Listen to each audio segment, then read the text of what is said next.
Well, this saga has been going on for years now, so let's start with a quick recap of the timeline here.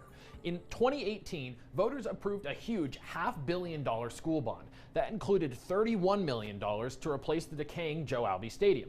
That same election, Spokane City voters said in an advisory vote they'd prefer the new stadium to stay in the same location. And a few months later, the board voted to go with those voters. They authorized a new stadium at the Joe Albi site. Now, the design phase for that project is now completed, and contracts for construction are actually due to go out soon. But business groups who still want a downtown stadium came back with a new proposal to build next to the Spokane Arena, one with more details about parking and one that they say will save the district money. The board wanted more public input, so they held 2 virtual forums and launched that online survey. Well, tonight we got a breakdown of the results of that survey. More than 7,700 people weighed in, and you can see here more than 5,000 of them in some way expressed support for the new downtown proposal.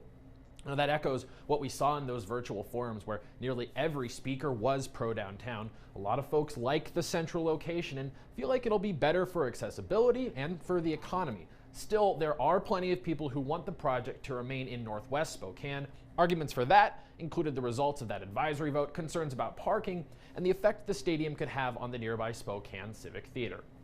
Now, what's interesting about this survey, it's not a traditional poll where you answer pre-written questions. The way it works is actually that people are asked to give open-ended thoughts, and then they give a sort of rating to other people's thoughts.